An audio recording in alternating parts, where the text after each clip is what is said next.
Hello everybody and welcome to Survival Russia. Today I want to show you two ways to improvise a lamp, and I also want to show you a possible candidate. Can you say possible candidate? Yeah, you can, for a vehicle, for the vehicle build. So stay tuned.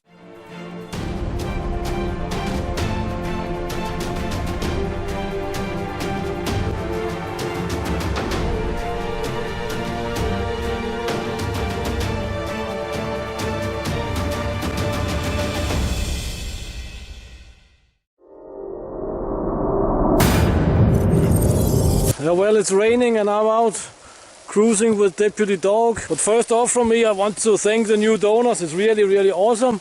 I mean, the camera is almost reached now, and yeah, it's like 16 new guys on top of the other 7 guys, and I cannot remember all you guys' names.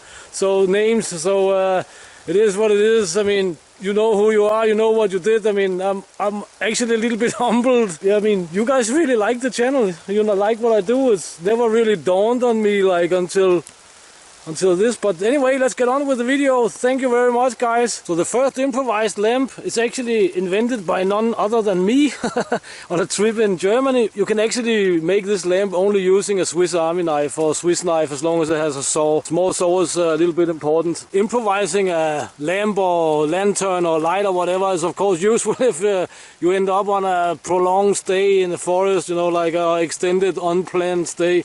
Doesn't have to be survival situations all the time, right? So first step is find a spruce or pine, dry piece of wood, preferably with a handle. Okay, so I made a little cut here with the Swiss Army knife.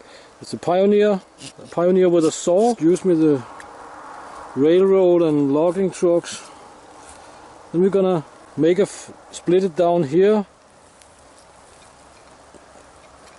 and make a flat surface. Okay, so we made a flat surface here.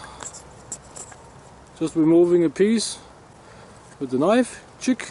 Then we're gonna have to drill a hole here and make a cup here. As also mentioned in the reality of survival video, this little hook knife here is really awesome, because we don't have a real spoon carving knife. But this hole here is definitely deep enough for the demonstration today. We have also ringed out a little birch bark, but this actually comes from my house, so it's not actually ringed out, but that's what you would do. Round the corner off a little bit here so it's more pretty. Now we're on video. I made some cross cuts here. These cross cuts are for the birch bark. We're gonna fit the birch bark into the cross cuts like that. Boom. That's gonna be our reflector. And because we are experienced outdoorsmen, we of course collected some resin, because we knew that we were gonna make a lamp. The resin will fit nicely here. Now we just have to wait for darkness, and we're gonna test it, and I'll show you, because this reflector here from the white birch bark works really well. So I'm a little bit proud of this lamp here actually. While we're waiting for darkness to come, I want to show you another Danish grandmother's trick, just like the writing on baking paper or parchment video I have up here. All women like candles, right? Including my grandmother. So, but this is not only my grandmother did this. This is quite normal. So we have a candle. This is a beeswax candle. This is the only candle I have. That we're gonna light. This is quite useful when you're just out camping or just out some recreational hiking with your tent and some candles and some plastic cups. Yeah, what do you do when you have lots of candles and the wind is blowing? Now there's not a wind moving, of course, but just take a plastic cup and just hold it over the flame. Burn a little hole. This is my only plastic cup, so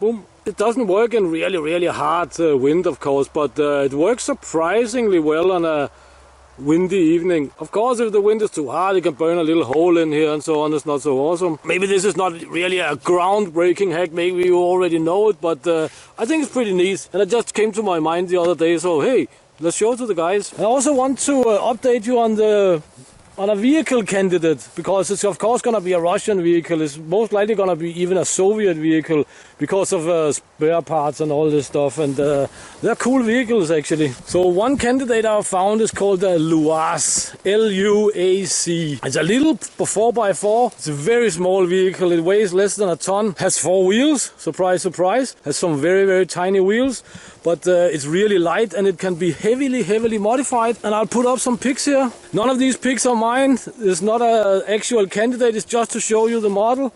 So I'm not claiming ownership or potential ownership on any of these, but you should give an idea what it looks like.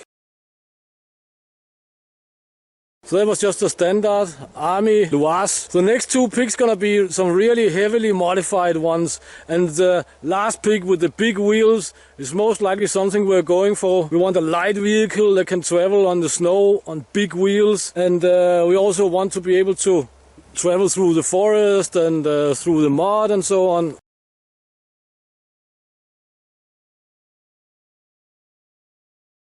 So that's the 2 modified ones. You can see that they could be heavily modified. Just to give you an idea how tiny this vehicle is, I want the last pig here is an old commercial, or what you can say.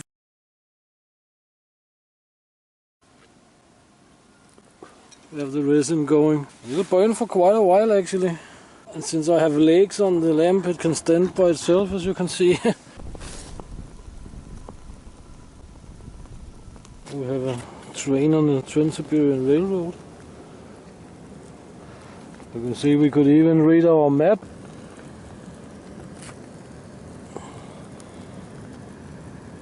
So not bad at all. So in the light of my improvised emergency lamp here, I can only say thank you for your time, guys. Thank you for watching. Thank you for donating. And please check the links in the description and so share and all this stuff.